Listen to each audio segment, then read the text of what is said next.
As a child, I was encouraged to do a lot of movement and a lot of, in a way, expressing myself.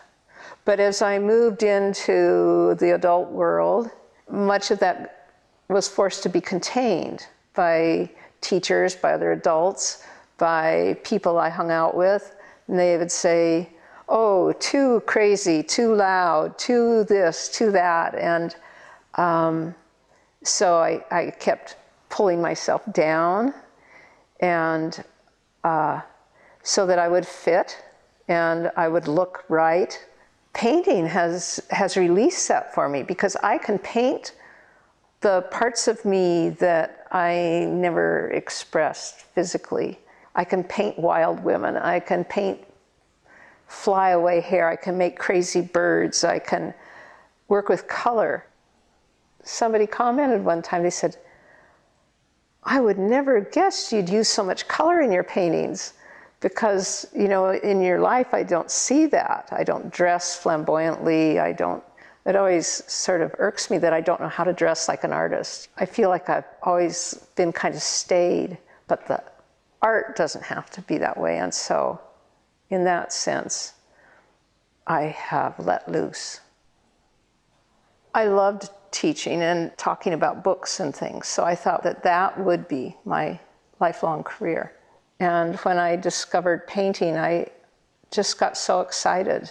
I find that doing painting for me is more freeing than the writing was. With the kind of writing I did where I was publishing in magazines, it was something that I contracted for ahead of the fact of doing it. The painting, on the other hand, is something I do, and then I try to communicate with it out into the world. But the first communication is solely between me and the painting. And so the pressure is off. I mean, I can complete it, I can not complete it, I can mess it up, I can start over, I can paint anything I want. When I am unable to paint for any reason, for a period of time, I start to feel depressed and I feel anxious. I get crabby, and I want to be able to go out and have that time, that meditative time that painting gives you. You have to concentrate enough to do it that everything else falls away, but you don't have to concentrate so hard that it feels like work. It's a world that I step into and I step out of. And when I'm in it, the time concept goes away. I frequently don't know how long I've been painting, or how much progress I've made. It's not the same as being in the world. It's being out of time. So it's meditation, essentially. But you're in the midst of doing something with your whole body, not having to control your body to be still. And that's really good for me. In the painting classes I've been in, music was always attached to art. And it makes me so happy that I can play music of many kinds while I'm painting. I can sing. When I get really happy, I can put on tap shoes and bang around on the floor, even while I paint, if I want to. I have this fuller body involvement than when I was writing. Writing was more cerebral, and in that way, so contained. You know, it felt like a small little world, and the painting is a physical world. One of the things that I think has been useful for me with paintings is handling emotional states of my own, particularly grief. There have been occasions when I just felt terribly sad about something, and I have then painted imagery that meant something to me out of that. One of the first ones I did like that was I had a dog that I loved that was a Wheaten Terrier, and he developed a tumor on his heart and was dying. And I was watching the clouds go by, and here was this cloud dog running, and it looked just like my dog. He died the next day, and I did this painting of him as a cloud dog flying away, which it sounds really sappy.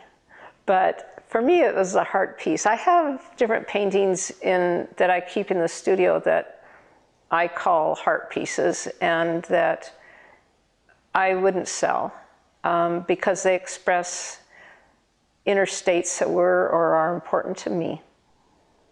Sometimes I have had paintings as well that I did on purpose to try to express some difficult thing that I was dealing with. For instance, I had broken my arm at one time, and they had to go in and put a prosthesis in, put metal in, put a new ligament in, tie things up, and I felt like my body had been substantially changed, that I wasn't necessarily the person I had been before.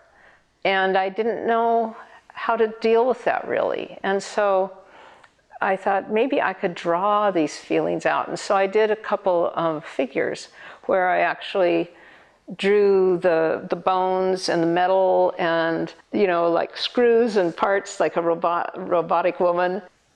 In expressing it and making it come into being that way in front of me, it helped me get by it. And I don't have those feelings so much anymore, but it helped me move over that hump of feeling like this wasn't me. Last summer, I had a falling out with a friend, and it was very difficult for me. We'd been very close, and it was quite sudden, and I felt it was out of my control to change. I'd also done a couple paintings that were very emotionally based around the situation, and one of them I felt really expressed the sense of being left behind. And it shows three people in the foreground walking away, and the person being left off in the distance, all alone on kind of an island. I called it Left Behind, but this friend that looked at it, she said, well, when I look at this, I see this person back here is standing in the light and is just all aglow. And I said, oh, well, I hadn't thought of it that way. And so getting another person's take on it shifted my understanding of it as well, that it could be both a sense of loneliness, but it could also be a sense of being okay by yourself. You make a piece of artwork, and then you present it out in the world, and another person looks at it and they bring all their own feelings and experiences to it, and they'll say, for instance, I had an abstract painting one time, and this one woman insisted that there was an elephant in it, you know, and I said, no, I didn't paint an elephant. Oh yes, it's in there.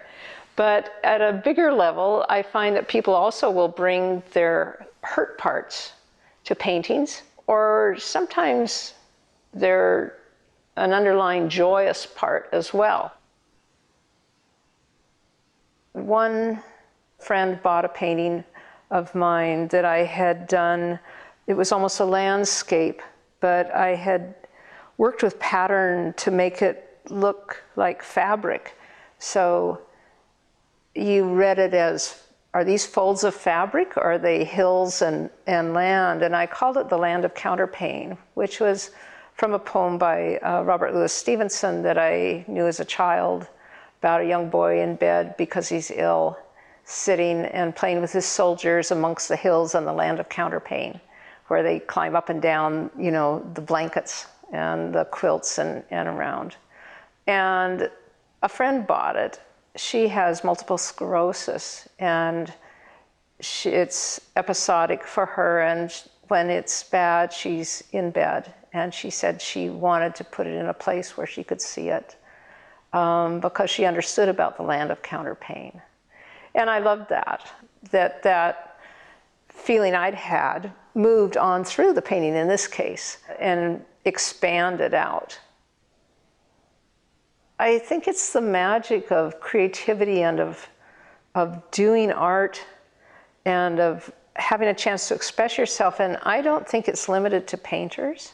I don't think it's limited to writers or dancers or musicians. But there's something about reaching inside yourself and being able to pull it out and participate in a process of self-expression that has such a healing quality for the human soul.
What other mischief do I have? I love the way that, I don't know if you can see how that glitters. Ooh, gold never hurt. All right, I have to go to get my bling. This is some of my favorite stuff. You know, anything that shines is so glittery. Oh my God, that glitters. A friend of mine gave me crystals. For someone that was never a girly girl, I'm into sparkle. I love all these little things. I just got bags and bags of them.